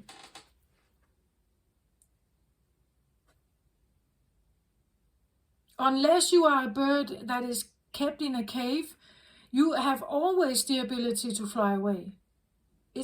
And this is part of you, right? It's a part of you that has maybe not been exposed much. I talked about the shadow element, right? Maybe it has not been exposed much. You have settled somehow for this.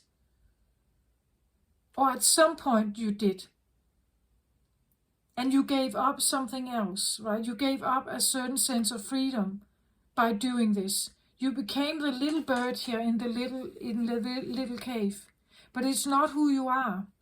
And maybe you're literally traveling when you are dreaming, when you sleep, right? Because that was maybe the only way you could do it. Maybe you dreamt of traveling, of freedom here, of hanging out with your friends, knowing more about the world. I don't know, right? But this is what I feel like is here for you. Something deep inside you is asking for that evolution. It wants you to grow. It wants you to free yourself here.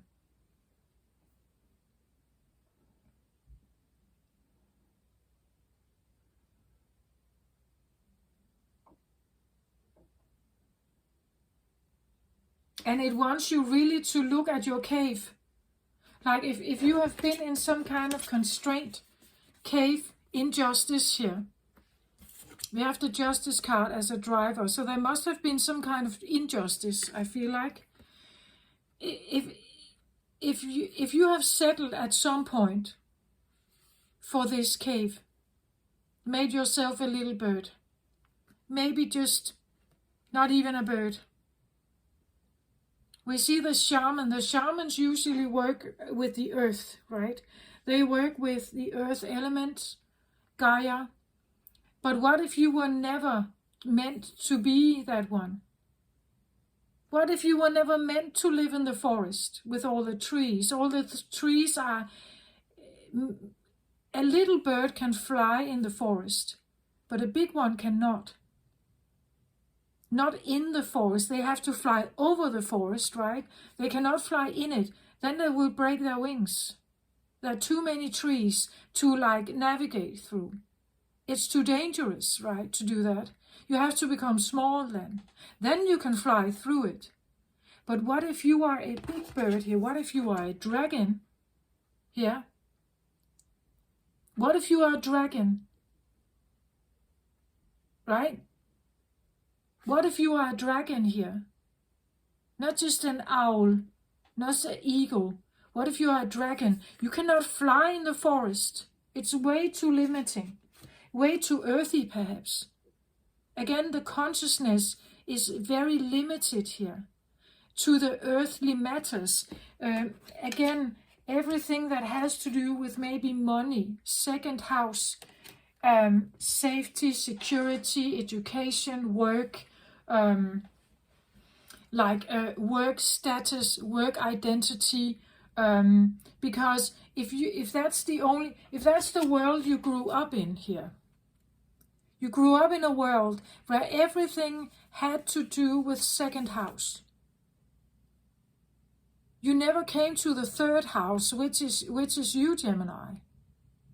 You never gotten to the air. You were restricted to earth. You never got to air. You were never given that opportunity. Because you had worries here. The worries about not being safe somehow. It has bound you in a contract. But it's not right for you. It's not right for you. There's more to you than meets the eye or even what you have seen yet, Gemini. There's more to you here. You can make the next step. You can evolutionize yourself towards the next step by expanding your consciousness, looking at your fears here, facing them, becoming brave. I feel like she's encouraging you to bravery here. Step into that bravery. Leave the ghost stand behind. Leave them behind. Easier said than done, maybe. But know that this is why she's here. She's asking you to step into that beautiful aerial energy that you have. Trust in that shadow. Trust that it's here to bring you something. It's not here to suck you into a downward pointing spiral of ghosts. It's here to bring you above it, to get over it, to fly over it, right? Don't get stuck in the forest with the ghosts. Fly up and over it, and you will have that overview. You will be able to see and have that clarity. Maybe it means you need to break with certain people, that they can simply not be there anymore as long as they are still there. Or at least you have to keep them at a distance, right? Because they're not helping you. They're reinforcing the contract here. They want to keep you where you are. But if you want to fly high, if you want a different life, with freedom and the beautiful ideal family life you wanted, maybe becoming your own leader, like your own boss, having that freedom, feeling that now I have balance in my life, now I've managed my shadow, I gotten that one out. I'm embracing that, trusting it, being confident about it, building that momentum. And maybe the full moon in Scorpio here is now really here to urge you to embrace that aerial part of you and let go of everything that has somehow kept you stuck here.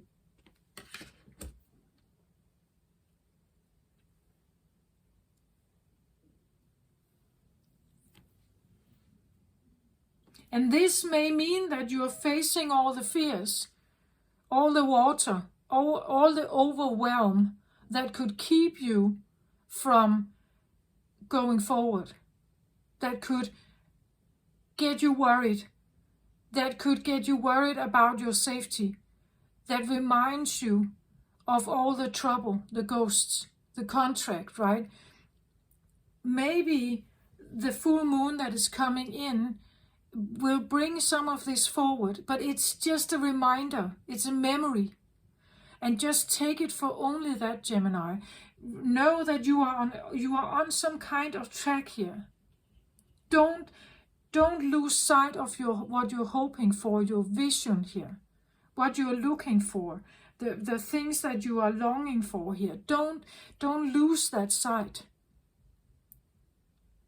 But know that if you feel an overwhelm, it's a memory. And the memory has a message. Who gave you that memory? Where does it stem from? Where does it come from? And what kind of contract is it keeping you in if you're listening to it? If you're letting your fears win? Don't make any drastic decisions. It's Mercury retrograde. I really want to say, just take your time and work through this Mercury retrograde. Right? The retrograde usually comes with reminders, things from the past, disconnect, things where we don't feel that things worked out well, right? Reminders, people from the past may surface, things like that. And it may come with that sense of overwhelm, that it reminds you of, you could say, failure. It may remind you of failure. It may even remind you of a time where you had to bow down, surrender to something, even though you didn't want it. Right? But sometimes, especially as children, we have to. We have to surrender. I'm not saying that it's a good thing. I just say that it happens. It happens. We are all part of this dynamic parent-child, right? We have all experienced something in that area. But I'm saying that you can get yourself out of this. You can grow that willpower and that confidence. You can get yourself out of it. You can grow, evolutionize yourself. You can become free here. Or claim back that freedom of yours to fly. Maybe you want to become a pilot. You want to see the world. You want to fly everywhere, right? I don't know. Just take it how it resonates. It doesn't have to be that you need to become a pilot. It's just, the point is that you embrace the sky. You embrace it as your field. You embrace the perception, the epiphanies that come in. Take them for valid, right? Try to forgive those that may have kept you in a contract here. Again, if you have been dealing with a Taurus, Taurus is an earth sign. That second house, as I've talked about, the financial stuff here, right? If you have been dealing with you could say a dysfunctional Taurus, I would say, they could definitely have preached about financial constraint to you. We all have this somehow. Most of us grew up with a scarcity and lack mentality in the family. And it takes guts and confidence to fight against this, because it's in our DNA. It's somehow, it's a part of our bloodline. Right? It's a bloodline of scarcity and lack. And to get that balanced out, we have to do something about it. You are on the right track, I feel. I feel like you're definitely looking at this shadow. You're definitely looking at it. Maybe you are actually even becoming more and more appreciative of it. You see now how she is. The more and more she looks at this, the more you are able to maybe dream more and more about this also. The more she's doing here, the more you can dream. The more you grow, the more you see that you can free yourself from something. Even if you can't do it yet, even if you can't fly yet, There can be circumstances that are still holding you here. But even if you can't fly yet, you're doing it anyway. Something in you is trying to learn to fly, even if it's in your dreams, even if it's when you meditate, even if it's in daydreaming. You're wishing yourself to a different place. You're wishing yourself to breach a realm here.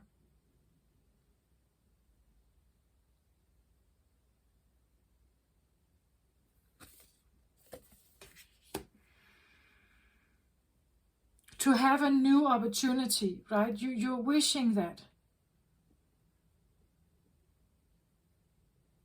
And as long as you do that, you're working on your self-care. You're working on your self-love. So keep doing that. Don't abandon it. Even if this full moon in Scorpio is like throwing you off the course, get back to it. Get back to it. Right? This full moon in Scorpio is deep, very deep. It is an eclipse, so it wants to cut something. It wants really to say goodbye to something. Cut some ties here, right? So don't get sucked into it. Don't get sucked into blaming others and all this stuff. Just try to keep yourself above it. Fly over it here. Try to fly over it. See it for what it is. Again, the truth of it. See it for what it is. The reason why maybe your parents have been treating you that way, programming you that way, giving you that kind of upbringing, is because they have experienced a similar thing. They were programmed also. And their parents were. And their parents were. So it's a cycle of something. And therefore, it doesn't really help to blame them, does it? They have lived a life of scarcity, war, killings maybe, loss, illness, sickness. They have experienced that. And even further back in history, we have worse and worse and worse scenarios. Right? Try to forgive them. Try to forgive them for being in that narrow-minded way of thinking. And take yourself out of it. Fly higher here. Fly higher. This is what I have, Gemini. I hope this helped. Take care of yourself out there. Breathe through this Scorpio full moon in a few days. And just relax. Take your time. Don't get sucked into the spiral, right? See it for what it is. Try to find the truth in it. That programming, where does it come from? Was there some kind of protection in it? Did they give you all this information to protect you somehow? Could that also be one of the reasons why they did as they did? Is there something you can take from this message that somehow still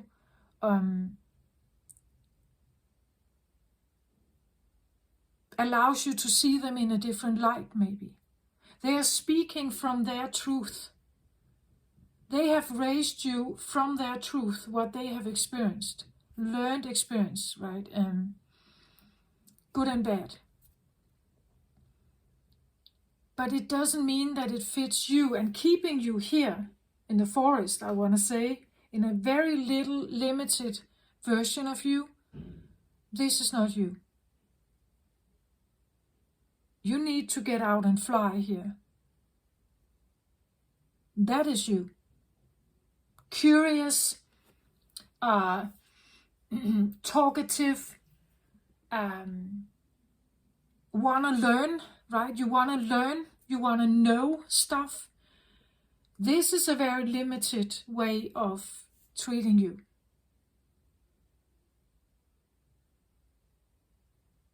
Expand your consciousness here. Knowledge, all kinds of knowledge, but also the spiritual knowledge. Right?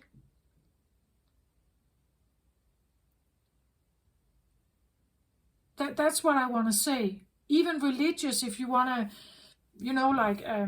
work with a goddess here. If you want to work with God, if you want to work with another deity, by all means explore what it means to you. Every time you do something, you are evolving yourself here. Instead of procrastinating and sitting still, it's not helping you. It keeps you limited. He sits in the tent here. Go outside, right? Go outside. Go, drive a different route home. Go to a different city. Explore, maybe the area around. Read about air. Read about gravity. Read about, I don't know, if you want to become a pilot or a balloon traveler, right? I don't know. Just do something that is out of the ordinary. Expand your horizon.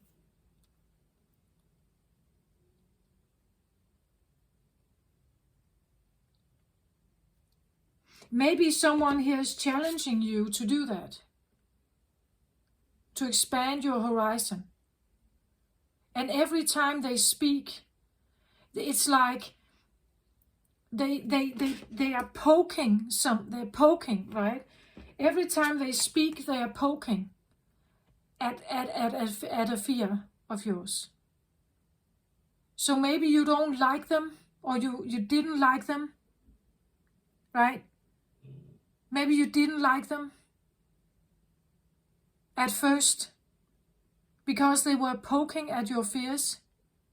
But now you may have actually realized you feel a much bigger appreciation for them, because they're actually helping you forward towards the life that you actually want here. Do you get my point? That it's like realizing that someone very bad is actually good, because first I didn't like them. I really didn't like them, right? But actually they are good, because they are somehow mirroring to me something that I have longed for, something that I have wanted for a long, long time. But I just, because of worry and limiting beliefs, I didn't dare to challenge myself. I didn't dare to go there. I didn't dare to think this about myself. I didn't dare to. I felt so constricted. I felt so limited. And now I see that all they wanted was actually to see more of me, right? They wanted to show me that there's more to me than only this version. This is what I have. I hope this helped, Gemini. Take care of yourself. I wish you the very best. Love and light to you. Bye-bye.